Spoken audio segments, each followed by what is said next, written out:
Why, hello, folks.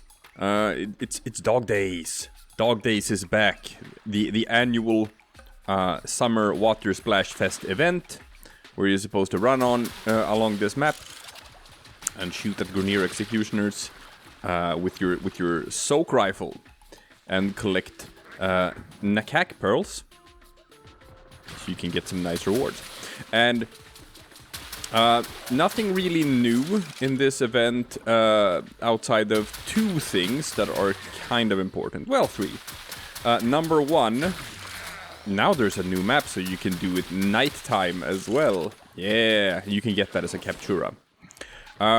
Number two, Nikex has a couple of new rewards in the store.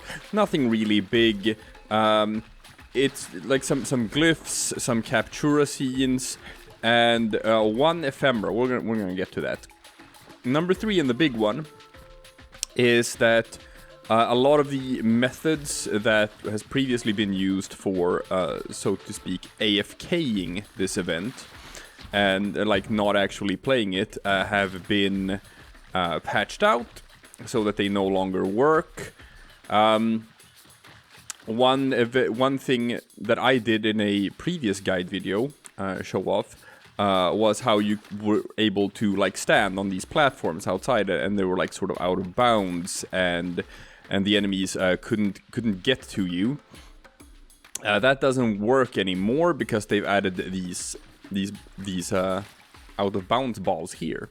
So if you try to go like outside of that, you can't. Like the map actually just sort of ends here, so you can't get on top of these things anymore. And that's how people AFK'd the event like, I don't know, 2 years ago. Then that was patched out, and the next AFK method was to get up in the trees, because the enemies couldn't shoot you when you were in the trees. Now, unfortunately, that has also been patched out. So you can no longer hide up in the trees, because there is no way of actually standing on them. You're just gonna fall down if you try. However, I'll tell you this much, people. AFKing is alive and well, because this is a grind fest, this event, and you have to play it so much. You have to grind it out for so long to clean out the store, and it does get very samey after a while, and it's fun. It's fun for a while. It's not fun for the amount of time that you need to play it to collect everything from the store. So most people want to find some sort of method for just being able to collect points passively. And I'm not gonna show you exactly how to do it, because that might be considered an exploit. What I will say is that water guns, they can't really break the surface of the water. I'll tell you that much for free. So I have actually shown you how to do this at some point in this video. You'll have to look it up for yourself to see if you can find it or not. But yeah, so you can do that, and it's quite easy. That being said, what I'm gonna recommend is, if you are going to try to collect points passively, just do it in solo games. Don't do it in public games. It's just such a dick move to just leave everyone else hanging. So you only need to collect 1 point. Collect 1 point, and then you can go AFK in your solo game, wait out the 5 minutes, and you will get 50 Nikex pearls for simply completing the mission. However, if you play actively, then you will get more Nikex pearls, because every kill will get you 1 additional pearl. So if you want to clean out the store as fast as possible and you don't mind the event, then I recommend playing actively. And the best way to fight against the executioners is to run backwards. If you run backwards and like shoot like this,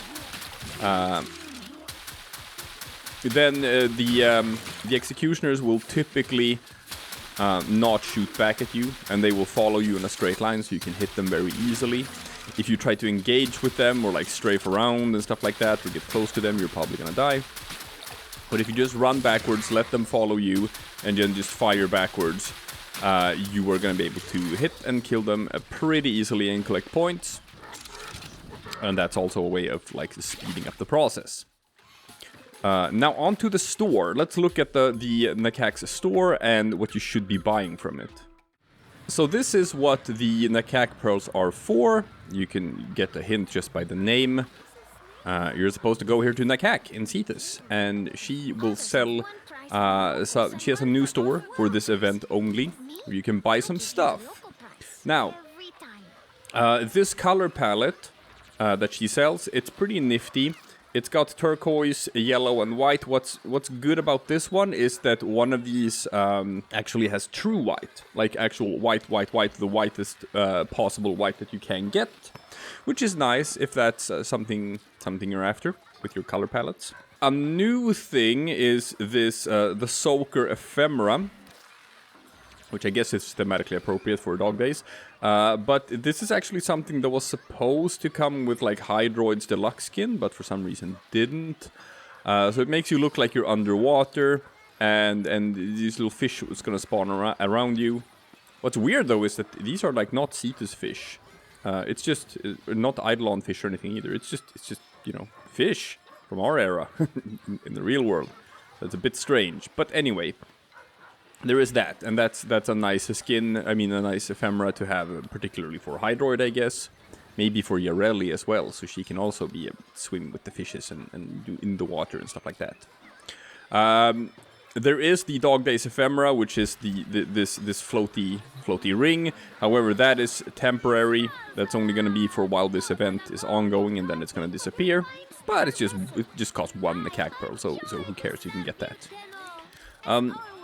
When it comes to these mods, certain augment mods for weapons, all of these can be farmed from the Kella the Thame boss fight. They are not exclusive to the Dog Days event, so I do recommend keeping these sort of low priority for what you spend your Nikex pearls on, because you can get these otherwise anyway. If you are gonna get them, I'm gonna recommend a couple of them that are more relevant than the others. Vulcan Blitz is an excellent mod for the Jat Kitag, because the damage boost is 60% of the enemy's max health, so it scales. Makes that weapon a whole lot better.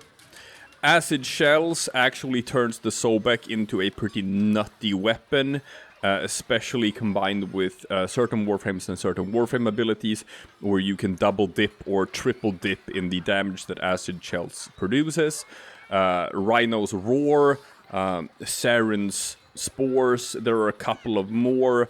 Actually, Saren can do it with like her number 3 ability as well. So like, certain Warframes can take advantage of Acid Shells and make Sobek a pretty strong shotgun, all things considered. And it's like a Mastery Rank 1 weapon or something, so that's pretty cool. Fomorian Accelerant, now the Dragoon, it's a pretty bad weapon, but the Kuva Dragoon exists, and it's considerably better. And with the Fomorian Accelerant, that is a pretty nifty boost to that weapon too, especially now that they've changed it to be in the Exilus slot, so it doesn't take up anything sort of super important. If you like using the Kuva Dragoon, this is very strong. I'd recommend not going for Nightwatch Napalm for the Ogress, because it kind of lies. When it says that rockets inflict 30% damage, that's actually not true at all. It's not like the modded damage or anything. It is 30% of the base damage of a pre-patched version of the normal Ogress. What that means, it's 150 damage. That's it. It's 150 damage, and then there are certain things you can use to buff it up. You can buff like base damage with Serration and stuff like that. You can't buff it with elemental damage or crit damage or anything. So the damage boost you get from Nightwatch Napalm is very negligible. It's like almost non-existent. So don't bother with it. that's about it. Those are like the most important ones, I would say. The other ones are nifty. You can get beach balls. You can decorate your orbiter with beach balls, and that's fun. You can get these captura scenes. If you are into doing cool capturas, then I absolutely recommend getting these. You can get some glyphs that are also event exclusive. You can get the Soaktron rifle skin, which is not temporary. That stays around forever as well. I do not recommend getting the Furax Wraith and the Furax Wraith components, because you can farm these from Cetus bounties. They are always available, so it's a bit of a waste to spend your Nikex pearls on these, even though they're not that expensive. And of course there is the sploosh sigil. Now it's a bit hidden here, but like, hey, if you want it to look like your chest is covered in some sort of sploosh, then I guess you can get this sigil too. So my recommendation for purchases: get the color palette, get the ephemera, get how many beach balls you want, get the captura scenes, get the glyphs. Everything else, yeah, you can get the rifle skin as well. Everything else is optional, because there are other ways to farm it. You can get the Furax Wraith other ways. You can get these mods other ways too. So that's about it for the store. Now, how many of these Nikex pearls are you gonna get to clean out the stores? How many do you need? Well, that's 70 for the color palette, 700 for the ephemera, 700 for each captura scene, 500 for the rifle skin, 250 each for the 2 glyphs. So we're looking at around 5,000 Nikex pearls just for the stuff that's event exclusive. And if you want everything else as well, there's 350 for each variant of beach ball. No, actually it's 350, 350, 350, 280, 210. So some of these are a little bit cheaper, I guess. So if you want to completely clean out the store, then you're looking at, I don't know, maybe something around 7,000 Nikex pearls.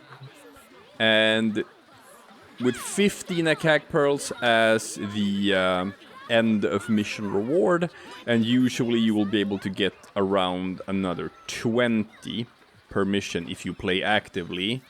So that's like 70 Nikex pearls on average for a 5-minute mission, and you're gonna have to do it 100 times for 7,000 Nikex pearls. You're gonna have to do that mission 100 times. And there's unfortunately not that much variation. It starts to feel a bit samey after a while. Most people don't really enjoy the idea of playing that mission 100 times. So, if you wanna AFK it, just do 1 kill and then position yourself in a way where the enemies actually can't hit you, and just let the timer run out. I am telling you that this is still very much doable. So if you want to collect your pearls by just listening to a podcast or watching some video and having this on in the background, that is something you can do. You can still do that. You just gotta figure it out. I've given you clues, people. I've given you hints, but that's about it. That's what I'm gonna give you. That's the Dog Days event, people. That's what you gotta do. Now, what's good about it is that you have a lot of time. This event is gonna go on for most of the month, because unfortunately, while they are working very hard on TennoCon, which is going to be in July, we're not going to see all that much else going on. There's not going to be that much going on in the game. So you got like another 2.5 weeks or something to farm Dog Days. And I guess, that's what we're going to be doing. So, have fun. And I will see you again tomorrow for something completely different.